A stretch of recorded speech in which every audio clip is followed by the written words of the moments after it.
চলার পথে আসবে বাধা, আসবে আঘাত প্রতিবার। তাই বলে কি হাত গুটিয়ে থাকবে বসে প্রতিবার?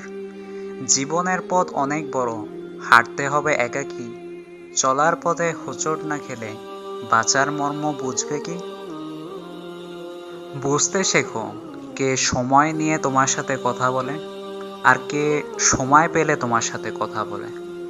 অতীত চলে গেছে, তাই এখন অতীত নিয়ে চিন্তা করে কোনো লাভ নেই, এবং ভবিষ্যৎ নিয়ে ভেবেও কোনো লাভ নেই, কারণ তা তো এখনও আসেনি। চিন্তা করুন আপনার বর্তমান সময় নিয়ে, সেটাই আপনার ভবিষ্যতের জন্য ভালো।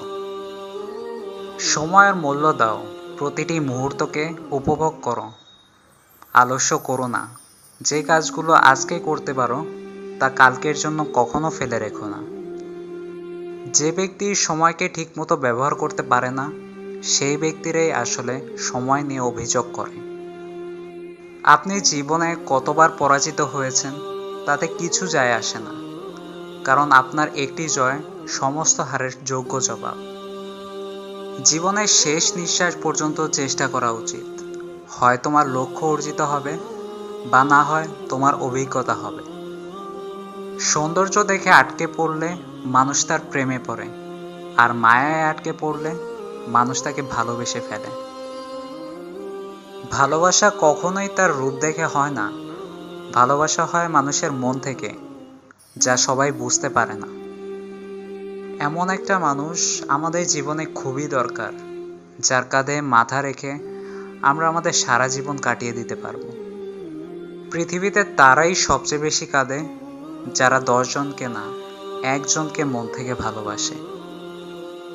যে ভালোবাসার মাঝে দুজন দুজনের হারানোর ভয় থাকে, আর সে কথা ভেবে দুজনেই যদি কাঁদে, সে ভালোবাসাই হলো প্রকৃত ভালোবাসা। ভালোবাসার জন্য কোনো দিনক্ষণ নেই, এটা আপনার জীবনে যে কোনো সময় চলে আসতে পারে। জীবনকে একটা লম্বা যাত্রাপথ মনে করে এগিয়ে যাও। তোমার উদ্দেশ্য ঠিক থাকলে একদিন সঠিক পথের সন্ধান পাবেই।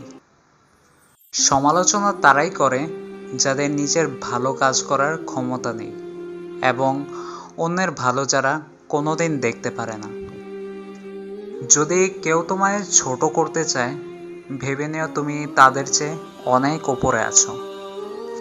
কখনো হতাশ হইও না, জীবনে পাওয়া কোনো এক মুহূর্তের কষ্টটাই একসময় সবচেয়ে বড় শক্তি হয়ে দাঁড়াবে। নিজের প্রতি সৎ থাকো, নিজের ওপর বিশ্বাস রাখো। আসলে তুমি সব কিছু করতে সক্ষম, পৃথিবীর কোনো শক্তি নেই যা তোমার বাধা হয়ে দাঁড়াবে।